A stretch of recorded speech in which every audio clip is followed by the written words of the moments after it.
بسم الله الرحمن الرحيم. وقالت اليهود ليست النصارى على شيء وقالت النصارى ليست اليهود على شيء وهم يتلون الكتاب كذلك قال الذين لا يعلمون مثل قولهم فالله يحكم بينهم يوم القيامة فيما كانوا فيه يختلفون ومن أظلم ممن منع مساجد الله أن يذكر فيها اسمه وسعى في خرابها أولئك ما كان لهم أن يدخلوها إلا خائفين لهم في الدنيا خزي ولهم في الآخرة عذاب عظيم ولله المشرق والمغرب فأينما تولوا فثم وجه الله إن الله واسع عليم. صدق اللہ العظیم. رب اشرح لی صدری ویسر لی امری واحلل عقدۃ من لسانی یفقہوا قولی. عزیزان گرامی، جیسا کہ آپ جانتے ہیں کہ ہم سورہ بقرہ کے اس بڑے حصے کا مطالعہ کر رہے ہیں جہاں اللہ تعالیٰ نے بنی اسرائیل سے خطاب کرتے ہوئے ان پر کیے گئے انعامات کا ذکر فرمایا ہے اور ان انعامات کے جواب میں بنی اسرائیل کی طرف سے کی گئی گستاخیوں کا ذکر فرمایا ہے، اور ان گستاخیوں کے نتیجے میں اللہ تعالیٰ نے جو ان پر عذاب نازل فرمایا اس کا ذکر سورہ بقرہ کے اس حصے میں موضوع تذکرہ ہے. آج اللہ تعالیٰ کی دی ہوئی توفیق سے ہم سورہ البقرہ کے 14ویں رکوع کو مکمل کرنے کی کوشش کریں گے. لہٰذا آیت نمبر 113 سے آغاز کرتے ہیں. وقالت الیہود لیست النصارى علی شیء. یہودی کہتے ہیں کہ نصارہ یعنی عیسائی کسی بنیاد پر نہیں ہے، ان کی کوئی حیثیت نہیں ہے، کوئی جڑ بنیاد نہیں ہے. وقالت النصارى لیست الیہود علی شیء. اور نصارہ کہتے ہیں کہ یہودی کسی بنیاد پر نہیں ہے. وہم یتلون الکتاب. حالانکہ دونوں ہی کتاب پڑھ رہے ہیں. کذالک قال الذین لا یعلمون مثل قولہم. اسی طرح جو لوگ علم نہیں رکھتے یا جو لوگ کچھ نہیں جانتے انہوں نے بھی ایسی ہی بات کہی تھی. اب یہاں اشارہ ہے مشرکین مکہ کی طرف.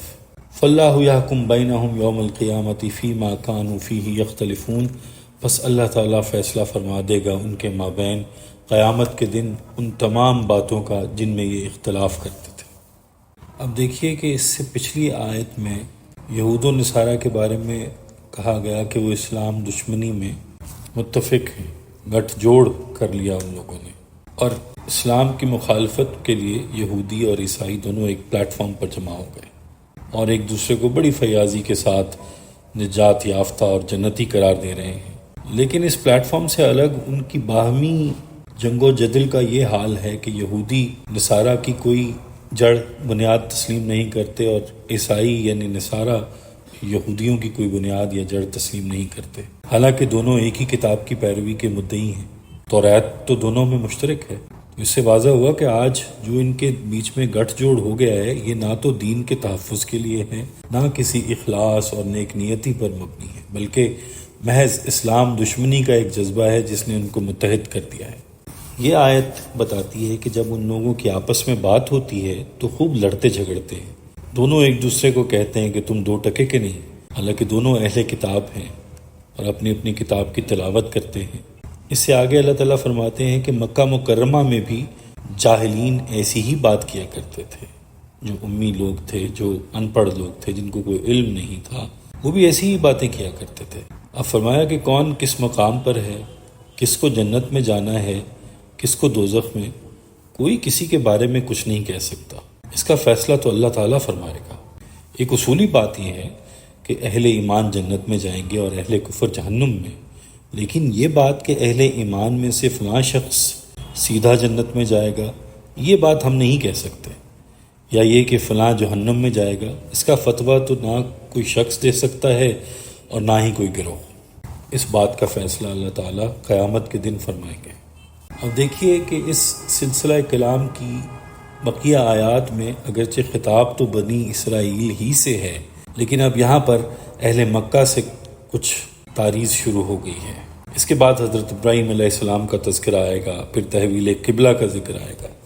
بیت اللہ چونکہ اس وقت مشرکین مکہ کے قبضے میں تھا، لہٰذا اس حوالے سے کچھ متعلقہ مضامین آگے آ رہے ہیں اور تحویل قبلہ کی تمہید باندھی جا رہی ہے. تحویل قبلہ دراصل اس بات کی علامت تھی کہ اب وہ سابقہ امت مسلمہ معزول کی جا رہی ہے اور اس مقام پر ایک نئی امت محمدیہ صلی اللہ علیہ وسلم کی تقرری عمل میں لائی جا رہی ہے۔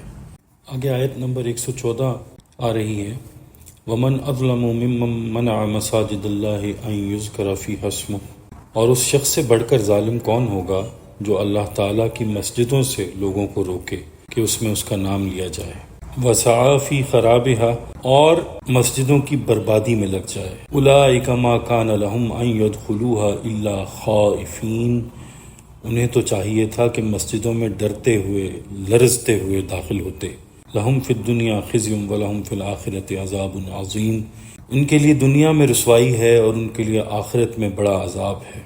اب دیکھیے یہاں پر مسلمانوں کو بھی تنبیہ کی جا رہی ہے، ہدایت کی جا رہی ہے، لیکن جیسے کہ میں نے پہلے عرض کیا کہ خطاب کا موضوع بنی اسرائیل ہی ہے۔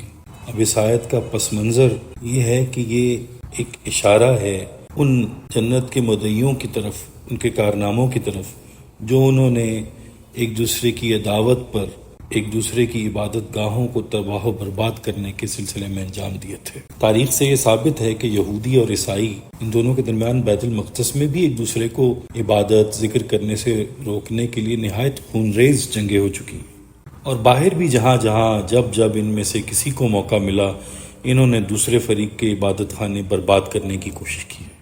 اس کے علاوہ تاریخ سے یہ بھی ثابت ہے کہ عیسائیوں نے لوگوں کو حج بیت اللہ سے روکنے کی کوشش کی، لیکن جب اس کوشش میں ان کو ناکامی ہوئی تو ابرہا نے مکہ پر چڑھائی کر دی اور خانہ کعبہ کو منہدم کرنے کا ارادہ کر لیا، جس کی سزا میں اس پر اور اس کی فوجوں پر اللہ تعالیٰ کا عذاب آیا ابابیلوں کی صورت میں۔ اور ان واقعات کی طرف اشارہ کرنے سے جو مقصد ہے وہ یہ دکھانا ہے کہ جو لوگ آج اسلام کی مخالفت میں یوں ہم زبان ہو گئے ہیں، ان کے ایک دوسرے کے ساتھ تعصبات کا کیا حال رہا ہے۔ ہدایت کے ان ٹھیکیداروں کے کارنامے اللہ تعالیٰ کی مساجد کے معاملے میں کتنے سیاہ ہیں، اور اس کے ساتھ ہی اللہ تعالیٰ کی مسجدوں کا مرتبہ اور مقام واضح کرنے کے لیے فرمایا کہ دنیا میں سب سے زیادہ ظالم وہ ہدایت کے مدعی اور تقوی والے لوگ ہیں، متقی لوگ ہیں، جو اللہ کی مسجدوں سے اللہ کا ذکر کرنے والوں کو روکیں اور ان مسجدوں کی بربادی کے پیچھے پڑ جائیں۔ اسی طرح مشرکین مکہ نے مسلمانوں کو مسجد حرام میں حاضری سے محروم کر دیا تھا اور ان کو وہاں جانے کی اجازت نہیں تھی۔ 6 ہجری میں رسول اللہ صلی اللہ علیہ وسلم نے صحابہ کرام رضوان اللہ علیہم اجمعین کے ہمراہ عمرے کے ارادے سے مکہ کا سفر فرمایا، لیکن مشرکین نے آپ اور آپ صلی اللہ علیہ وسلم کے ساتھیوں کو مکہ میں داخل ہونے کی اجازت نہیں دی۔ اس موقع پر صلح حدیبیہ ہوئی اور آپ کو عمرے کے بغیر واپس آنا پڑا۔ پھر اگلے سال 7 ہجری میں آپ صلی اللہ علیہ وسلم نے صحابہ کرام کے ہمراہ عمرہ ادا کیا، اور یہاں مشرکین مکہ کے اس ظلم کا بھی ذکر ہو رہا ہے کہ انہوں نے اہل ایمان کو مسجد حرام سے روکا۔ اور اب جو آگے وَسَعَى فِي خَرَابِهَا کے الفاظ آئے ہیں تو دیکھیے تخریب 2 طرح کی ہوتی ہے، ایک ظاہری تخریب کہ مسجد کو گرا دینا، اور ایک باطنی اور معنوی تخریب کہ اللہ کے گھر کو توحید کی بجائے شرک کا اڈا بنا دینا۔ مشرکین مکہ نے بھی یہی کیا کہ بیت اللہ کو بت کدہ بنا دیا۔ خانہ کعبہ میں 360 بت رکھے گئے تھے، اور اس خانہ کعبہ کو حضرت ابراہیم علیہ السلام نے توحید خالص کے لیے تعمیر نو کیا تھا۔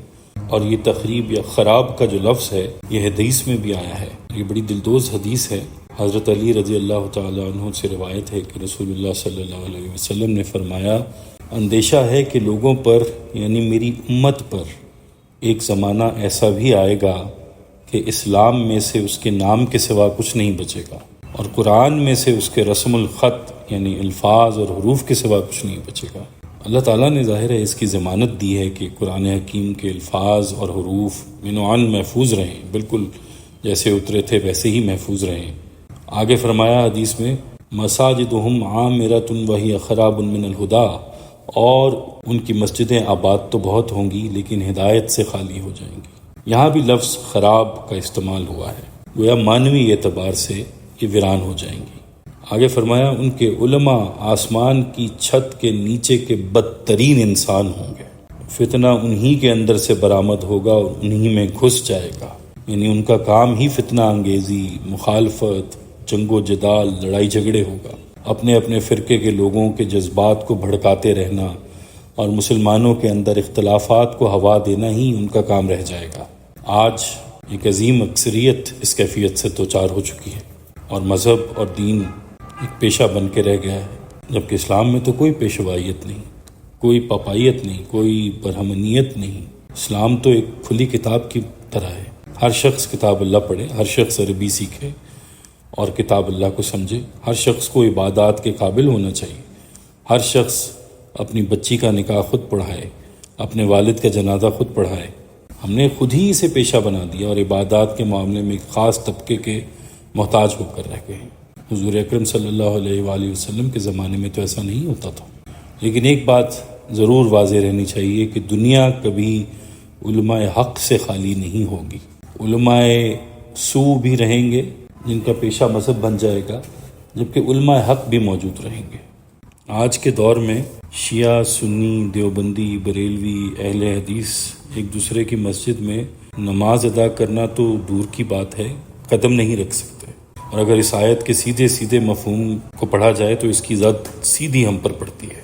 تو اللہ تعالیٰ نے فرمایا کہ وہ مسجدوں کی بربادی میں لگ جاتے ہیں۔ یہ مسجدوں کی بربادی نہیں تو اور کیا ہے؟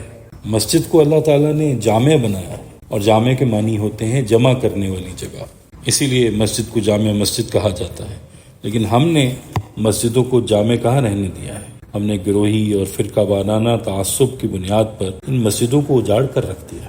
اللہ تعالیٰ نے مسجد کو اپنی عبادت گاہ بنایا تھا، لیکن ہم نے اس کو ہر قسم کی بدعات اور شرک کا اڈہ بنا دیا۔ اب مسجدوں کی بربادی کا عام فہم الفاظ میں ایک اور پہلو یہ بھی ہے کہ آپ نے دوسرے مسالک کی مسجدوں کو بم دھماکے سے اڑا دیا۔ وہاں آپ کو کوئی خیال نہیں آیا کہ یہاں اللہ کا ذکر ہوتا ہے، یہاں قرآن مجید کے نسخے رکھے ہوئے ہیں، یہاں جو شخص نماز پڑھ رہا ہے وہ بھی الحمدللہ رب العالمین کہہ رہا ہے۔ اور مسجدوں کی بربادی کا ایک پہلو یہ بھی ہے کہ مسجدوں کو کاروبار کے اڈے بنا لیا جائے۔ ایک ہی خاندان کے لیے 15 20 مساجد کی تعمیر ہو رہی ہو، اور ساتھ ہی مدرسوں کی بھی تعمیر ہو رہی ہو۔ مسجد کی زمین آپ کے نام پر رجسٹرڈ ہو، مسجدیں بعد میں تعمیر ہوں اور آپ کی ذاتی کوٹھیاں پہلے بن جائیں۔ کوئی آپ سے پوچھنے والا نہ ہو کہ جناب آپ امریکہ گئے تھے، کینیڈا گئے تھے، انگلینڈ گئے، وہاں سے اتنا چندہ اکٹھا کیا، اس کا کیا حساب کتاب ہے؟ اپنی اور اپنے بچوں کی ذات پر اس چندے سے کتنا خرچ کیا اور مسجدوں کی تعمیر پر کتنا خرچ کیا؟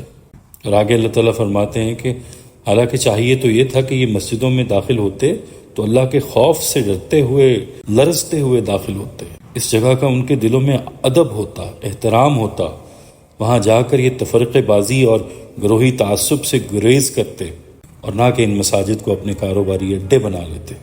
اب اگلی آیت نمبر 115 میں تحویل قبلہ کے لیے تمہید باندھی جا رہی ہے۔ اب یہ قبلہ کی تبدیلی بڑا حساس معاملہ تھا۔ جن لوگوں کو یروشلم اور بیت المقدس کے ساتھ دلچسپی تھی، ان کے دلوں میں اس کی عقیدت موجود تھی، جبکہ مکہ مکرمہ اور بیت اللہ کے ساتھ جن کو دلچسپی تھی، ان کے دلوں میں اس کی محبت و عقیدت تھی۔ تو اس حوالے سے قبلے کی تبدیلی کوئی معمولی بات نہیں تھی۔ مکہ مکرمہ میں مسلمانوں کا قبلہ بیت اللہ تھا، جبکہ مدینے میں آ کر رسول اللہ صلی اللہ علیہ وسلم نے 16 مہینے تک بیت المقدس کی طرف رخ کر کے نماز پڑھی، اور پھر بیت اللہ کی طرف نماز پڑھنے کا حکم آیا۔ لہٰذا یہاں اس تحویل قبلہ کے لیے پہلے سے تمہید باندھی جا رہی ہے، اور تمہید باندھ کر یہ ایک آیت بیان فرما کر اس موضوع کو چھوڑ دیا۔ وَلِلَّهِ الْمَشْرِقُ وَالْمَغْرِبُ، اور مشرق اور مغرب سب اللہ ہی کے لیے ہیں۔ یعنی اگر ہم مغرب کی طرف رخ کرتے ہیں تو اس کے معنی یہ نہیں کہ اللہ تعالیٰ مغرب میں ہے، معاذ اللہ۔ اللہ تعالیٰ تو سمت اور مقام سے ماورا ہے۔ یہ تو ایک یکسانیت پیدا کرنے کے لیے اور اجتماعی رنگ دینے کے لیے ایک چیز کو قبلہ بنا دیا گیا ہے۔ یہ تو ایک علامت ہے۔ قبلہ ہمارا مسجود تو نہیں، ہم قبلہ کو سجدہ تو نہیں کرتے، ہم تو اللہ تعالیٰ کو سجدہ کرتے ہیں۔ فَأَيْنَمَا تُوَلُّوا فَثَمَّ وَجْهُ اللَّهِ، بس جدھر بھی تم رخ کرو گے ادھر ہی اللہ کا رخ ہے۔ ان اللہ واسع علیم، یقیناً اللہ بہت وسعت والا، سب کچھ جاننے والا ہے۔ اب اس آیت میں لوگوں کی اس گمراہی کا بھی ذکر کیا جا رہا ہے، جس کے تحت لوگ یہ سمجھتے ہیں کہ اللہ تعالیٰ عرش پر کہیں دور بیٹھا ہوا ہے اور ہمارے اعمال دیکھ رہا ہے، ہماری باتیں سن رہا ہے، وہ یہاں کہیں اس دنیا کے اندر موجود نہیں۔ یہ بہت بڑی گمراہی کی بات ہے۔ یہ دنیا بہت چھوٹی ہے، اللہ اس دنیا کے اندر نہیں بلکہ یہ دنیا و کائنات اللہ کے اندر موجود ہے۔ اللہ تعالیٰ سورہ زمر میں فرماتے ہیں والسماوات مطویات بیمینہ، سارے کے سارے آسمان اس کی داہنی مٹھی میں ہوں گے۔ اللہ اکبر۔ اللہ تو ہر چیز سے بڑا ہے، کیا یہ کائنات اس سے مستثنا ہے؟ اللہ تعالیٰ تو اس کائنات سے بہت بڑا ہے۔ پوری کائنات کا جب وہ خود خالق ہے تو اس کو ہم نے کائنات کے ایک کونے میں، ایک گوشے میں کیسے محدود کر دیا ہے؟ اللہ تعالیٰ کے وجود کے بارے میں اس طرح سوچنا بہت بڑی گمراہی کی بات ہے۔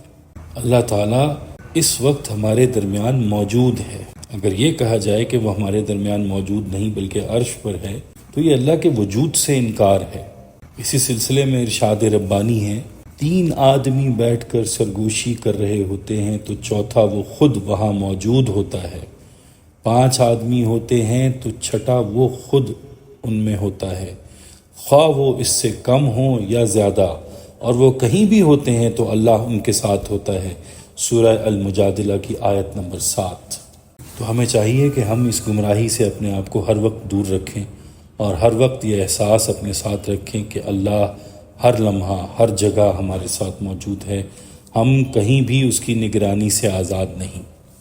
آیت نمبر 116، وقال اتخذ اللہ ولد سبحانہ، اور ان میں وہ بھی ہیں جن کا قول ہے کہ اللہ نے کسی کو بیٹا بنایا ہے، جبکہ وہ تو ان باتوں سے بہت پاک ہے۔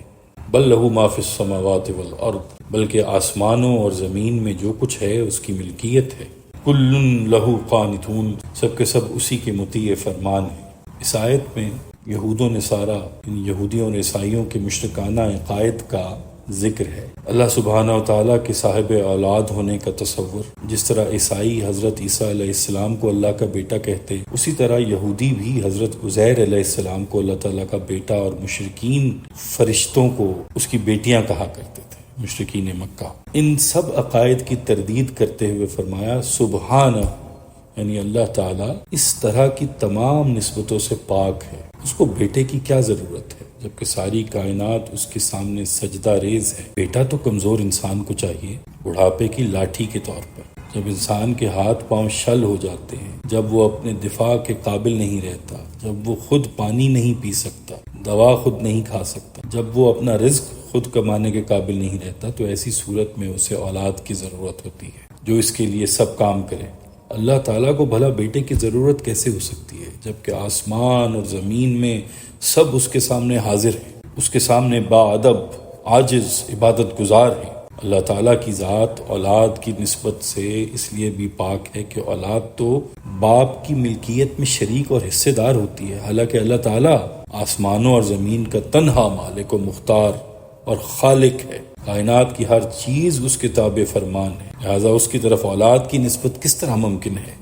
آیت نمبر 117، بدیع السماوات والارض، وہ عدم سے پیدا کرنے والا ہے آسمانوں اور زمین کا۔ فَإِذَا قَضَى أَمْرًا فَإِنَّمَا يَقُولُ لَهُ كُن فَيَكُونُ، اور جب وہ کسی کام کے کرنے کا فیصلہ فرماتا ہے تو وہ کہتا ہے ہو جا، بس وہ ہو چکی ہوتی ہے۔ بدیع السماوات والارض، بدیع یہ اللہ تعالیٰ کی ایک صفت ہے۔ بدع کے معنی ہوتے ہیں کسی چیز کو بغیر کسی شے کے، بغیر کسی سبب کے، بغیر کسی اوریجن کے، بغیر کسی مادے کے پیدا کر دینا۔ نئی چیز عدم سے وجود میں لا رہے ہیں، نہ تو یہ کسی مادے سے پیدا ہو رہی ہے، نہ ہی پہلے سے اس کی کوئی مثال، کوئی بلو پرنٹ موجود ہے۔ اس کو کہتے ہیں ابداع۔ یعنی آپ نے کرسی بنانی ہے تو آپ لکڑی لیں گے، کیل لیں گے، اور اس لکڑی کو کاٹ کر آپ اس کے ٹکڑوں کو جوڑ کر کرسی بنا دیں گے۔ اس کے پیچھے مادہ کون سا استعمال ہوا؟ لکڑی۔ جبکہ ایک چیز کسی بھی مادے کے بغیر، کسی بھی اوریجن کے بغیر، کسی بھی میٹیریل کے بغیر پیدا ہو جانا، اس کو بولتے ہیں ابداع۔ اور بدعت کا لفظ بھی اسی سے نکلا ہے۔ بدعت کا مطلب ہے دین میں ایسی چیز پیدا کرنا جس کا نہ تو قرآن میں وجود ہو، نہ سنت میں، نہ صحابہ کے عمل میں، نہ تابعین کے عمل میں، اور نہ ہی تبع تابعین کے عمل میں، اور نہ ان میں سے کسی کا ہاں کوئی مثال، کوئی وجود ہو، بلکہ بالکل نئی چیز کھڑی کر دیں۔ اس کو بدعت کہتے ہیں۔ یہ آیت اللہ تعالیٰ کے اولاد سے پاک ہونے کی مزید وضاحت کرتی ہے۔ یعنی یہ لوگ گمان کرتے ہیں کہ جس طرح انسانوں کو دنیا میں معاونین اور شرکاء کی، پارٹنرز کی انتظام و معاملات کے لیے ضرورت ہوتی ہے، اس طرح نعوذ باللہ اللہ تعالیٰ کو بیٹوں اور بیٹیوں کی ضرورت ہے۔ جبکہ حقیقت یہ ہے کہ اللہ تعالیٰ تو اس سے بالکل بے نیاز ہے۔ تنہا آسمانوں اور زمین کو اپنی حکمت اور قدرت سے وجود میں لایا ہے، اور اس کی قدرت کا یہ حال ہے کہ وہ جب کسی معاملے کا فیصلہ فرما لیتا ہے تو اس کے کہنے اور ہو چکنے میں کوئی خاص وقت درکار نہیں ہوتا۔ اللہ کا ارادہ ہی کسی کام کے ہو چکنے کے لیے کافی ہوتا ہے۔ وہ کہتا ہے ہو جا اور وہ ہو چکی ہوتی ہے۔ ہاں، یہ بات ضرور ہے کہ کہیں کہیں وہ تدریج بھی فرماتا ہے۔ آسمانوں کو اس نے 7 دنوں میں تخلیق کیا، کائنات کو تدریج سے بنایا۔ آگے آیت نمبر 118، وقال الذین لا یعلمون، اور کہا ان لوگوں نے جو علم نہیں رکھتے۔ اب یہاں پر مراد مشرکین مکہ کی ہے۔ لولا یکلمنا اللہ او تأتینا آیہ، کیوں نہیں بات کرتا ہم سے اللہ، یا کیوں نہیں آ جاتی ہمارے پاس کوئی نشانی۔ کذالک قال الذین من قبلہم مثل قولہم، اس طرح کی باتیں جو لوگ ان سے پہلے تھے وہ بھی کہتے رہتے ہیں۔ تشابہت قلوبہم، ان کے دل ایک دوسرے سے مشابہ ہو گئے ہیں۔ قد بینا الآیات لقوم یوقنون، ہم تو اپنی آیات واضح کر چکے ہیں ان لوگوں کے لیے جو یقین کرنا چاہیں۔ اس آیت میں مشرکین کے بعض اعتراضات کے جواب دیے گئے ہیں۔ الذین لا یعلمون سے مراد وہ امی مشرک ہے جن کے پاس کتاب کا علم نہیں تھا۔ ان کا یہ اعتراض تھا کہ اگر اللہ تعالیٰ رسول اللہ صلی اللہ علیہ وسلم سے باتیں کرتا ہے، ان کو اپنی نشانیاں دیتا ہے، ان پر آیات نازل فرماتا ہے، تو اس نے ہمارے اندر سے قریش کے کسی لیڈر یا سردار کو مخاطب کیوں نہیں کیا؟ وہ ہم سے ہم کلام کیوں نہیں ہوتا؟ یہ مطالبہ اس قدر احمقانہ تھا، یہاں اس کا کوئی جواب نہیں دیا گیا، لیکن بعض جگہ قرآن مجید نے اس مطالبے کا جواب کچھ اس طرح دیا ہے کہ وحی اور رسالت کے منصب کا اہل ہر کس و ناقص نہیں ہوا ہوتا۔ اللہ سبحانہ و تعالیٰ زیادہ بہتر جانتا ہے کہ کون اس منصب عظیم کا اہل ہے۔ ان کا دوسرا مطالبہ یہ تھا کہ ہمارے پاس کوئی نشانی کیوں نہیں آتی۔ نشانی سے ان کی مراد کوئی مخصوص قسم کا معجزہ تھا جسے دیکھ کر واقعی کوئی پہچان لے کہ یہ اللہ کا رسول ہے۔ اب قرآن مجید کا اسلوب بہت شاہانہ ہے۔ اب دیکھیے مشرکین نے سوال کیا کہ اللہ ہم سے بات کیوں نہیں کرتا۔ اس سوال کو ٹھکرا دینا، اس کو جواب دینے کے لائق ہی نہ سمجھنا، یہ بہت بڑی سزا ہوتی ہے۔ قرآن مجید میں ہی اس کی مثال موجود ہے، جیسے اللہ تعالیٰ فرماتا ہے ذالک بأنہم قالوا انما البیع مثل الربا وأحل اللہ البیع وحرم الربا، وہ کہتے ہیں کہ تجارت کا نفع سود کی طرح ہے، جبکہ اللہ نے تجارت کو حلال کیا اور سود کو حرام قرار دے دیا۔ سورہ البقرہ 275 نمبر آیت۔ اب یہاں جواب دینا چاہیے تھا اور بتانا چاہیے تھا کہ تجارت میں یہ باتیں ہوتی ہیں، تجارت میں نفع یوں مختلف ہوتا ہے اور سود ان باتوں میں مختلف ہوتا ہے، لیکن قرآن مجید کا اسلوب دیکھیے اتنا شاہانہ ہے، اور قرآن مجید کی شان بے نیازی دیکھیے۔ بس یہ کہہ دیا کہ ہم نے بے یعنی تجارت کو حلال قرار دے دیا، اور ربا یعنی سود کو ہم نے حرام قرار دے دیا۔ اس بات کا مطلب یہ ہے کہ تم جو یہ کہہ رہے ہو کہ سود اور تجارت ایک دوسرے کے مثل ہیں، جھوٹ بول رہے ہو۔ دل ہی دل میں تم جانتے ہو کہ یہ ایک جیسے نہیں، صرف تم جان بوجھ کر شرارت اور الجھاؤ یعنی کنفیوژن پیدا کر رہے ہو، اور قرآن مجید ایسی کج بحثیوں کا جواب نہیں دیتا۔ اب یہ ایک شاہانہ مزاج ہے۔ ان بےہودہ باتوں کا جواب دینے کی بجائے اللہ تبارک و تعالیٰ فرماتے ہیں کہ ایسی ہی بےہودہ باتیں تم سے پہلوں نے بھی کی تھیں۔ اگر تم آنکھیں کھول کر دیکھو تو ہم نے اتنی قرآنی آیات نازل کر دی ہیں، اتنی نشانیاں بھیج دی ہیں کہ اب بھی اگر تمہیں ہمارا وجود نظر نہیں آتا تو پھر یہ تمہارے دلوں کا فطور ہے۔ پوری کائنات آیات اور نشانیوں سے بھری پڑی ہے، جس چیز کو تم قریت کر دیکھو تمہیں معجزہ نظر آئے گا۔ ان سب کے ہوتے ہوئے بھی تم کہتے ہو او تاتینا آیا، کہ کوئی نشانی آئی ہوتی، اور ہم نے تو اپنی نشانیاں کھول کھول کر بیان کر دی ہیں، لیکن صرف ان لوگوں کے لیے جو ایمان لانا چاہتے ہیں۔ آیت، معجزہ، نشانی صرف ان لوگوں کے لیے مفید ہوتی ہے جن کے دلوں میں حق کے لیے پہلے ہی سے پیاس موجود ہو، حق کی تڑپ موجود ہو، اور جو کج بحثی کرنا چاہتے ہیں، خواہ کی بحث میں پڑھنا چاہتے ہیں، ان کے لیے وہ آیت، وہ دلیل، وہ معجزہ خطرناک ثابت ہوتا ہے۔ انا ارسلناک بالحق بشیرا ونذیرا، اے نبی صلی اللہ علیہ وآلہ وسلم، بے شک ہم نے آپ کو بھیجا ہے حق کے ساتھ، خوشخبری سنانے والا اور تنبیہ کرنے والا بنا کر۔ ولا تسأل عن اصحاب الجحیم، اور آپ صلی اللہ علیہ وآلہ وسلم سے اہل دوزخ کے بارے میں نہیں پوچھا جائے گا۔ اب آپ پچھلی اور اس آیت میں ربط پیدا کیجئے تو یہ آیت بھی آپ کو ایک معجزہ لگے گی۔ ان لوگوں سے یہ کہا جا رہا ہے کہ تم معجزے مانگتے ہو، دیکھتے نہیں کہ رسول اللہ صلی اللہ علیہ وآلہ وسلم کی ذات گرامی بذات خود ایک بہت بڑا معجزہ ہے۔ بات یہ ہے کہ قرآن مجید اور حضور اکرم صلی اللہ علیہ وآلہ وسلم کی ذات گرامی سے بڑھ کر اور کوئی معجزہ ہو نہیں سکتا۔ وہ ماحول جس میں ہر شخص ایک سے زیادہ اخلاقی بیماریوں میں مبتلا ہو اور کوئی کسی دوسرے کو نہ روک سکے کہ تم شراب کیوں پیتے ہو، جوا کیوں کھیلتے ہو، قتل کیوں کرتے ہو، بدکاری کیوں کرتے ہو، کوئی اس قابل نہ ہو کہ کسی دوسرے کی اصلاح کی بات کہہ سکے، ایسے معاشرے میں ایک ذات گرامی تنہا ہر ایک کو ہر اخلاقی برائی سے روک رہی ہو، اس لیے کہ وہ خود کسی اخلاقی برائی میں مبتلا نہیں، کسی اخلاقی برائی کا اس میں شائبہ تک نہیں، اس سے بڑھ کر اور کیا معجزہ ہوگا۔ نبی اکرم صلی اللہ علیہ وآلہ وسلم خود فرماتے ہیں کہ میں نے اس سے پہلے ایک عمر تم لوگوں میں گزار دی، یعنی میں کوئی خلا سے نہیں اترا، میری پیدائش، میرا بچپن، میری نوجوانی، میری جوانی سب تمہارے درمیان گزری، تم غور کیوں نہیں کرتے؟ یہاں صحیح بخاری کی کتاب الایمان سے ایک حدیث کا واقعہ ملتا ہے، اس میں ابو سفیان قیصر روم کے سامنے کھڑا نظر آتا ہے۔ نبی اکرم صلی اللہ علیہ وآلہ وسلم نے قیصر روم کو تبلیغ کے سلسلے میں خط بھیجا، تو قیصر روم نے کہا کہ دیکھو اس علاقے میں کوئی مکہ سے جماعت آئی ہوئی ہو تو بلا لاؤ۔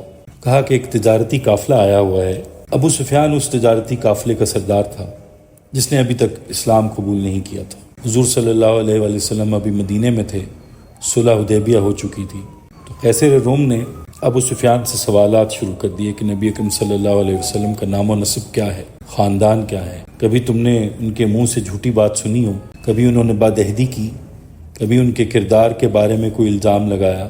ایسے میں ابو سفیان کے منہ سے ایک دلچسپ جملہ نکلا، وہ یہ کہ اگر مجھے اپنے ساتھیوں کا ڈر نہ ہوتا کہ وہ مجھے جھٹلا دیں گے، جھوٹا کہیں گے، میری تردید کریں گے، تو میں محمد صلی اللہ علیہ وسلم پر بہت جھوٹ بولتا۔